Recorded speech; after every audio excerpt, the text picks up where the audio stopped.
sometimes teachers, like they make it quite obvious that they have certain students who they prefer the most, and they might always choose them to do the reading and always choose them to stand up in class. And when they put up their hand, they're always the one that gets chosen. And that can put a lot of pressure on young students as well, like of how their peers might treat them for being the special one in class.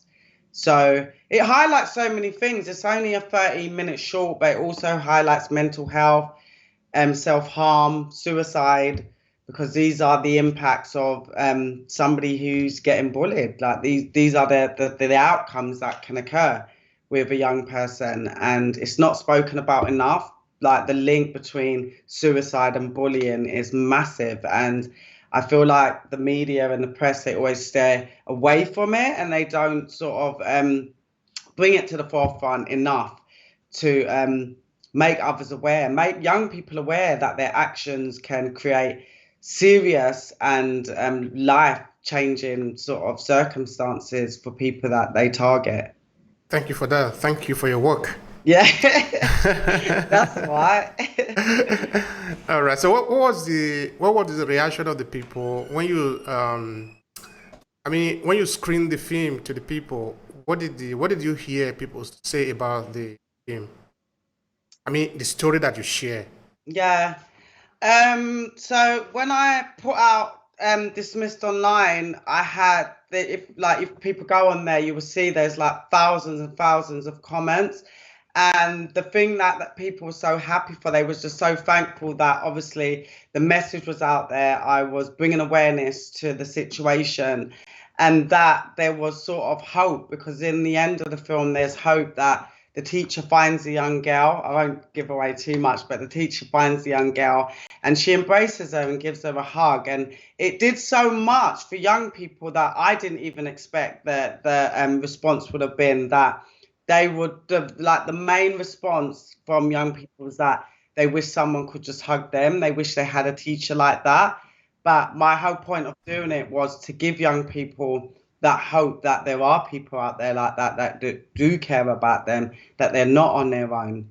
So yeah, that was really the biggest sort of mind-blowing thing that I got from people that watched the film, was that they just wish that they had a teacher like that, and just for thanks for bringing it to the forefront, like we're making it aware of how young people, what they go through.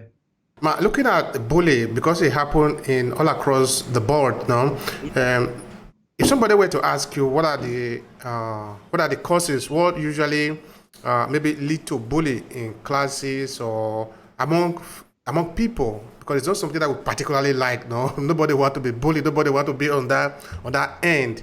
Well, what would you say are some of the things leading to it? I think some of the main things is like young people don't understand being different. So if somebody's different to them, then they usually tend to target them, because they don't understand that we are all different. We are all individuals. And this is how media can become dangerous, because it kind of like it streamlines a certain image of how we are and who we should be as people and what we should look like. And if you look different, you come in, you got red hair, you're instantly a target to young people because you're just different. So I feel like being different is a major thing of like young people being targeted. Thank you for that. Now, looking at maybe the UK society, the place where you grew or where you were born, what kind of change would you like to see? I just want to see that I would love to see, what would be my ideal thing in this life is that black people could just be equal and treated just the same as white people in this country, because there's still so much segregation, and there still is like racism in the UK, and we are still marginalized and we're still unrepresented. And I just feel like we're in the 2022. It's ridiculous. I've lived on this planet for 42 years, and I've always felt like the way like society has made me feel, especially like growing up in Britain, that I've always been lesser than. And I just feel like that needs to be changed. Like for our younger generation, we need to just really get over this thing now and just become equal. Because we are in 2022 and our life today is highly influenced by technology, internet. You see, right now, in Italy, you are in UK. Yeah. You look as if maybe we are just sitting next to each other as we are talking on. So I'm trying to see if there is any way maybe technology and the use of internet have influenced or is influencing storytelling today. Maybe looking at filmmaking, for example. Yeah, I feel like with the internet that you can have control over who you want to be and where you want to like how to grow your audience basically, because it it's just endless. The internet is endless of what you can do. So even just my film hitting over 1.1 million views, like if we didn't have the internet, that I could never reach those people doing it by myself. But with the internet, the sky has no limits. Like you can do whatever you want. Like you can really go huge. You can go big. Like just look at the Kardashians, for example. Like they're like 200 million followers. It's ridiculous. Do you get what I mean? But the power of that is that you can do anything. Like the internet has just shown us that you can literally do anything that you want in this world, just even to the friends that you have and the groups that you build, the networking and things like that. I know people like all over the world through the internet that I can do filmmaking with and who I've become friends with just from meeting them online. Those people you can do film with. In fact, that is where actually I'm going here in the possibility of collaboration. Because now with the internet, we can reach many places. You can become my eyes in UK, I can become your eyes in Italy. Yeah. So we can work together now. So Yeah. tell me about that. What is the role of collaboration in filmmaking today? Yeah, there's so many opportunities of collaborating, and I feel like it's good to collaborate, especially internationally. So once I sort of break through in the UK, I've got a friend that I in Spain. I met him a few years ago at a film event, and we're going to be collaborating on a US sort of UK film.